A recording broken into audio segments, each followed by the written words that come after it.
Iniwan siya ng asawa ng walang paalam. Walang pera, walang trabaho, puro kahihiyan lang ang naiwan sa kanya. Pero ilang taon pagkatapos, bumalik ang lalaki, mayaman na, may kotse, may kasama pang ibang babae. Akala nila, madali na lang kunin ang gusto nila. Pero ang hindi nila alam ang babaeng inabandona nila, siya na pala ang maihawak ng lahat. At sa pagkakataong iyon sila ang naluha. Sila ang nahiya. At sila ang naiwang mag-isa. Malamig ang hangin ng gabing iyon. Nakaupo si Selena magbalon sa sahig ng kanilang maliit na bahay, nakatitig sa pinto na nakabukas pa. Wala na ang asawa niya. Wala na si Ramon. Umalis ito nang walang paalam, dalang lahat ng ipon nila, maliit man, pero yun lang ang panggastos nila sa buwan na iyon. Wala ni sulat, wala ni text. Wala. Parang bula lang na nawala. 7 taon silang kasal. 7 taon na binigay ni Selena ang buong buhay niya kay Ramon. Nag-alaga siya, nagluto, naglinis. Walang reklamo. Kahit paulit-ulit siyang sinigawan, kahit pag-uwi ni Ramon ay lasing o walang dalang pera, tumanggap pa rin siya. Dahil mahal niya. Dahil akala niya ganoon ang tama. Pero ngayong gabi, na-realize niya wala na. Nawala na ang lalaking iyon. Hindi man lang siya tiningnan bago umalis. Tumulo ang luha ni Selena.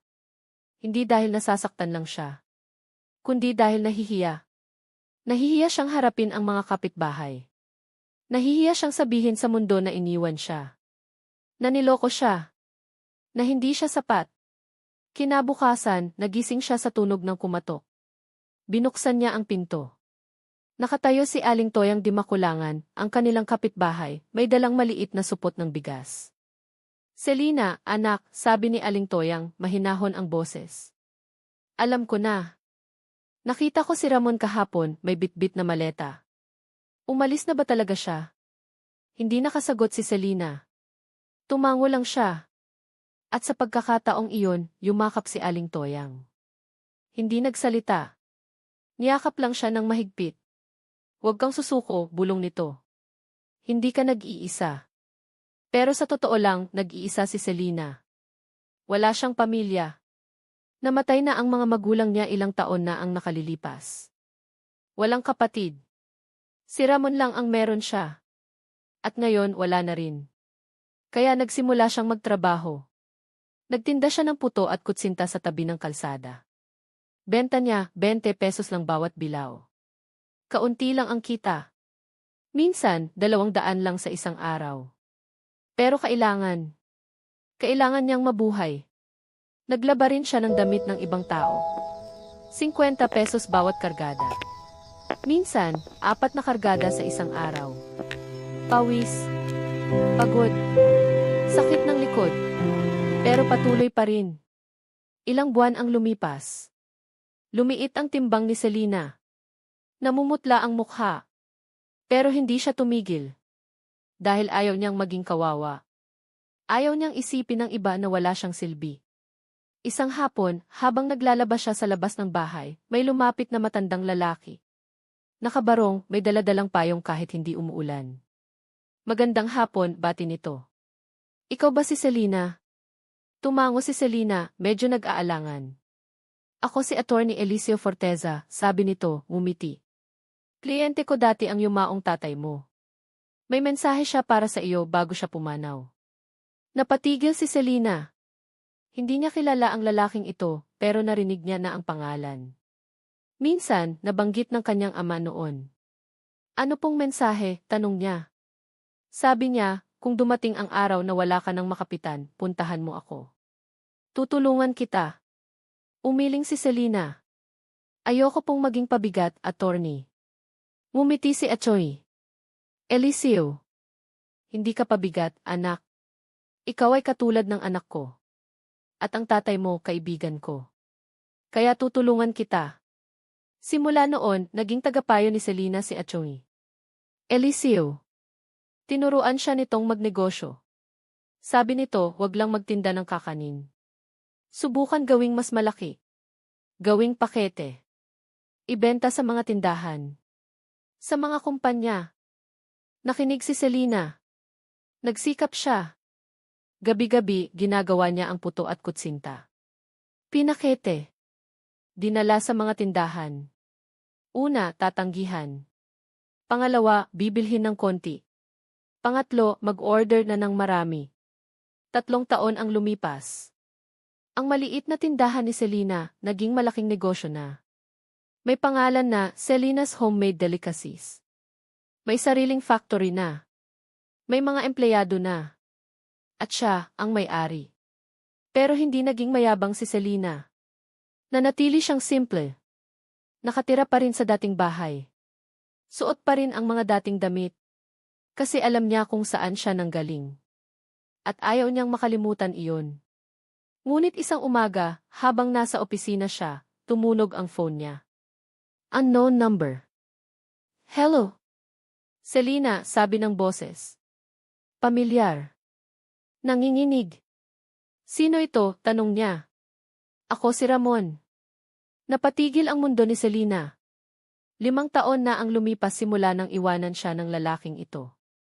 At ngayon, tumatawag? Ano-ano nang kailangan mo? Tanong niya, pilit na kalmado. Gusto kitang makausap, sabi ni Ramon.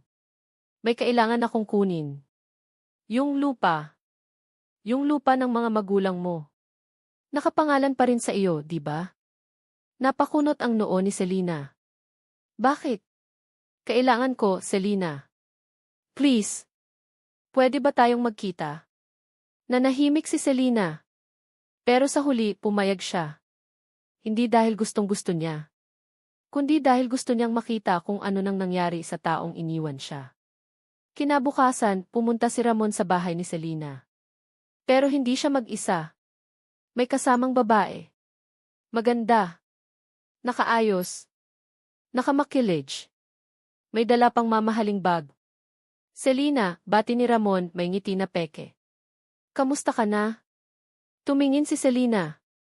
Tumango lang. Okay naman. Ah, sige. Ito pala si Divina. Si Divina Santero. Girlfriend ko. Umiti si Divina, pero yung ngiti na parang nanlalait. Hi, bati nito, walang init. Umupo kayo, sabi ni Selena, kahit ayaw niya. Pero kailangan niyang malaman kung ano ang gusto nila. Naupo sila. Si Ramon, umupo ng parang hari. Si Divina, umupo ng parang reyna. Diretso na ako, sabi ni Ramon. Kailangan ko ng lupa mo. Yung naiwang lupa ng tatay mo. Nakapangalan pa rin sa iyo, di ba? Tumango si Selena. Bakit? Kailangan ko para sa negosyo namin ni Divina. Magtatayo kami ng restaurant. Kailangan namin ng lokasyon. At perfect yung load mo. Perfect, ulit ni Selena. Sabi ni Divina, sumabad. At syempre, bibilhin namin. Hindi naman namin kukunin ang libre. Ngumiti si Ramon.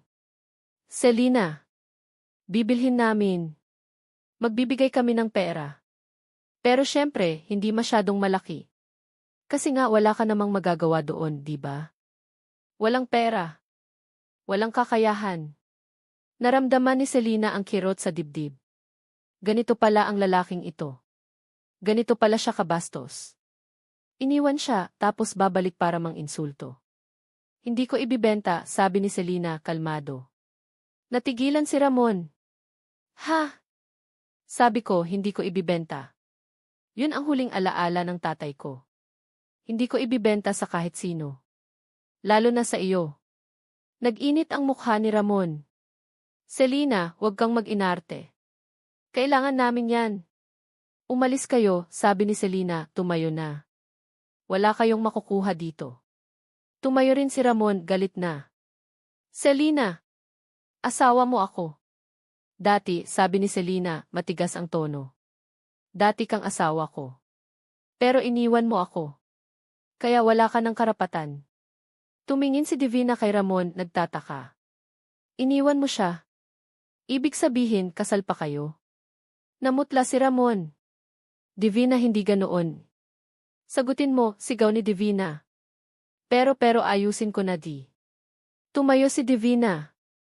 Sinungaling ka. Tumingin siya kay Selena. Kasalanan mo rin ito. Bakit hindi mo sinabi? Ngumiti si Selena, ngunit mapait. Hindi ko kasalanan na niloko kanya.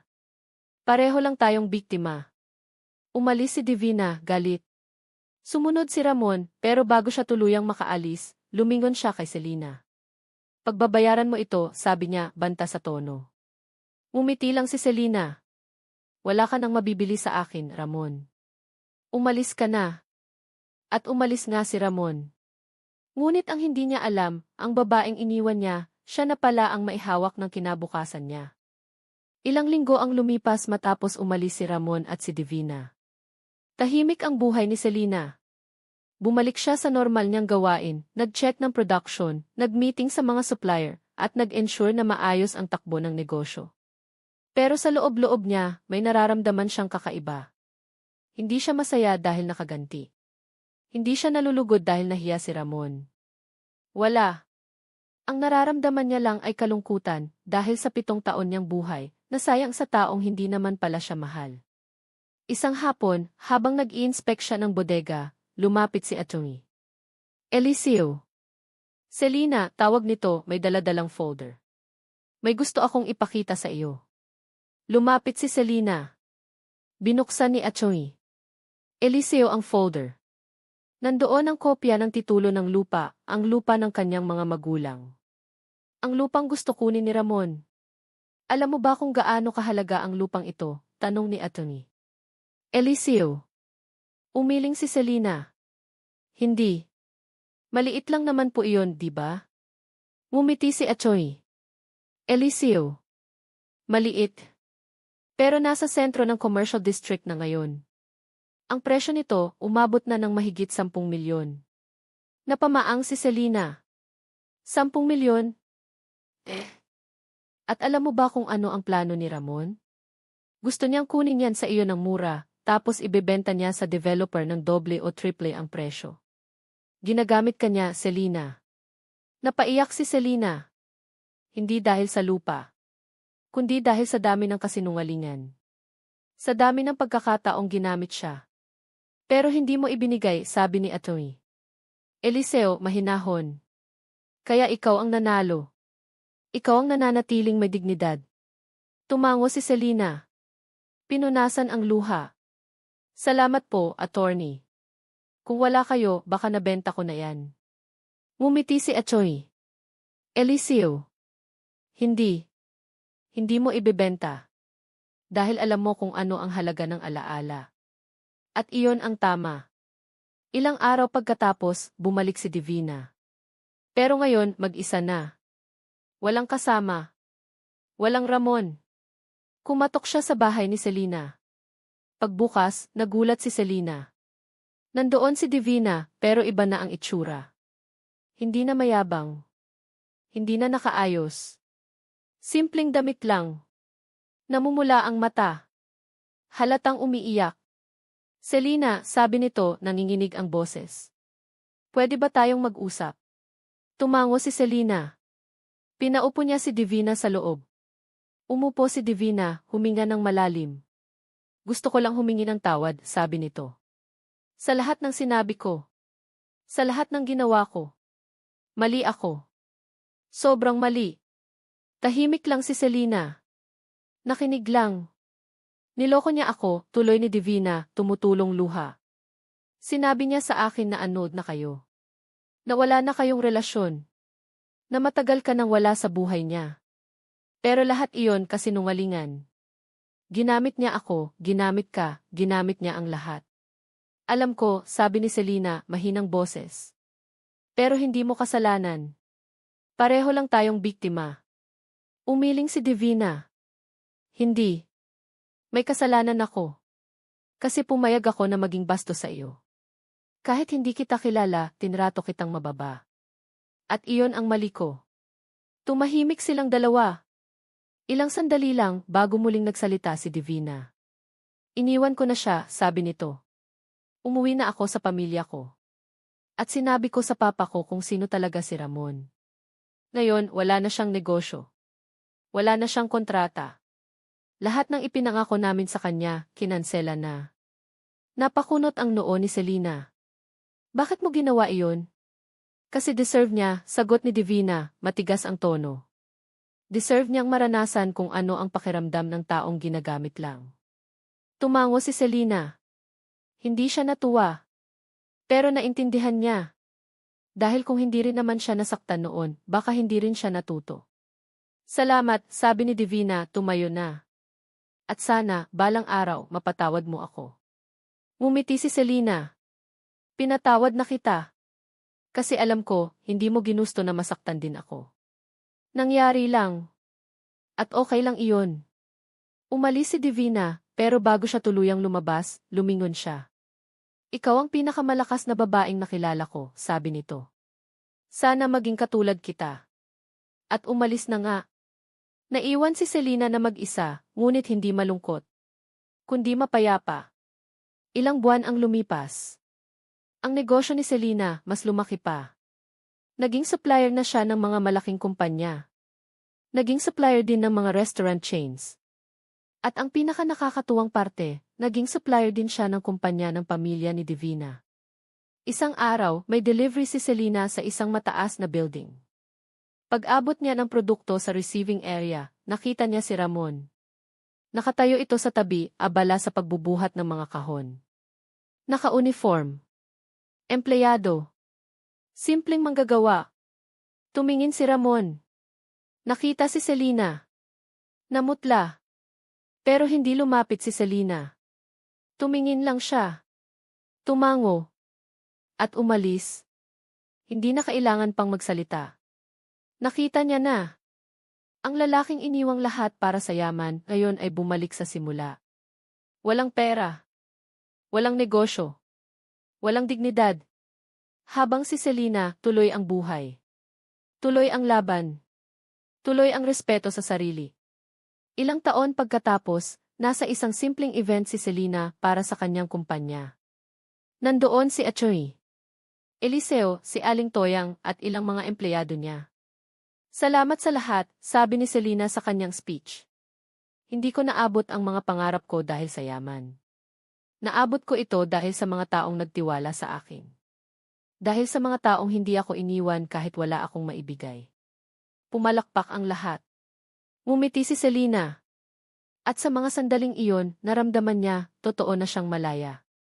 Malaya mula sa sakit. Malaya mula sa nakaraan. Malaya mula sa mga taong gumamit sa kanya.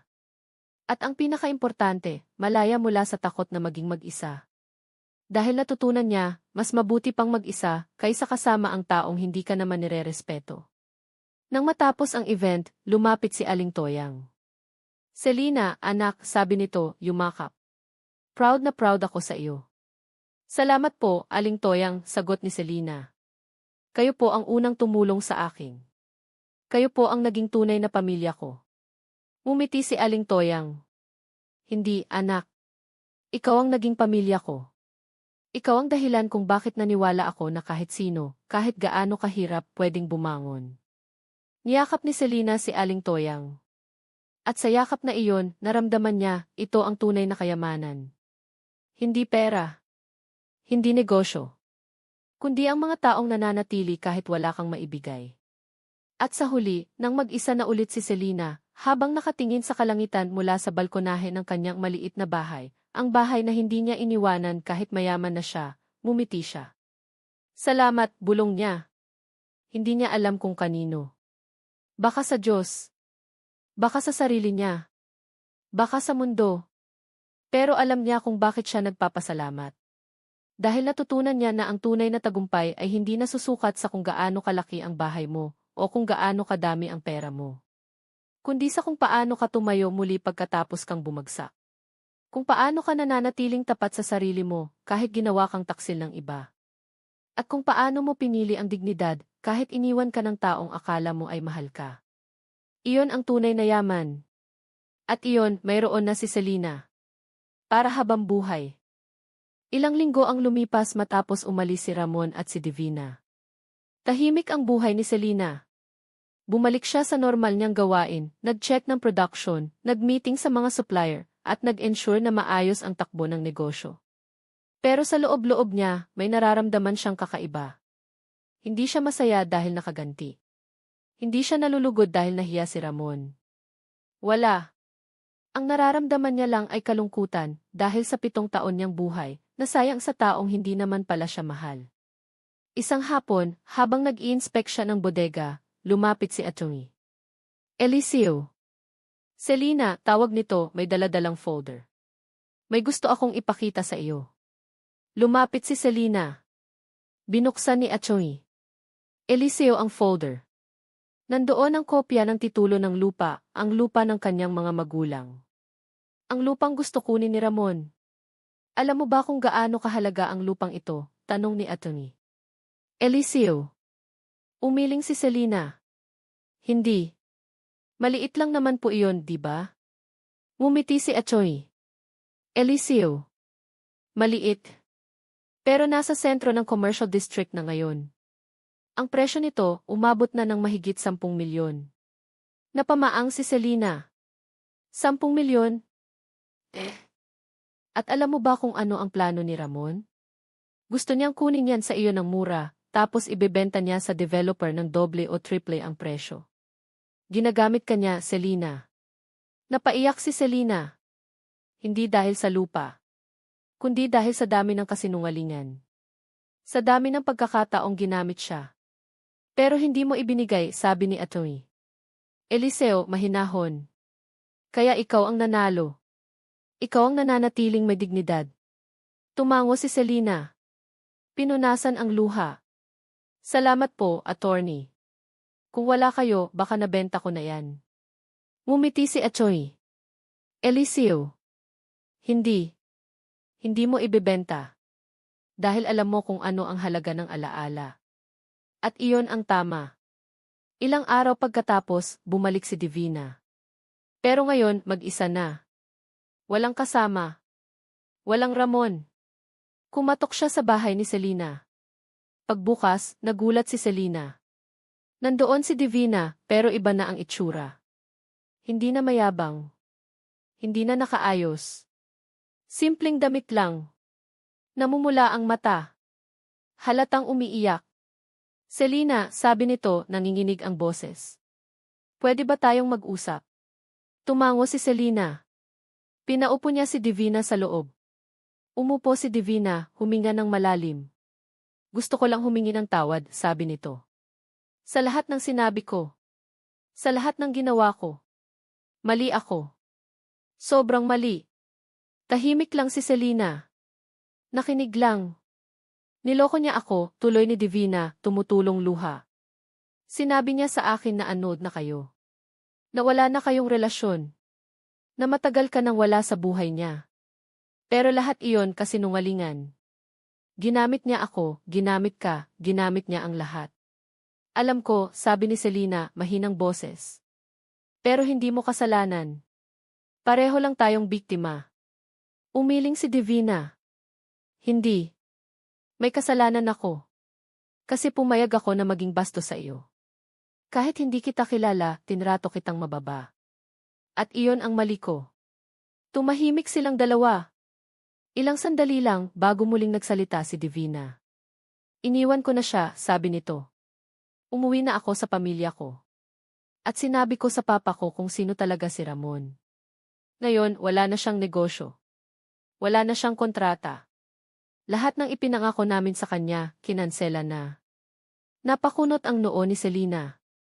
Bakit mo ginawa iyon? Kasi deserve niya, sagot ni Divina, matigas ang tono. Deserve niyang maranasan kung ano ang pakiramdam ng taong ginagamit lang. Tumango si Selina.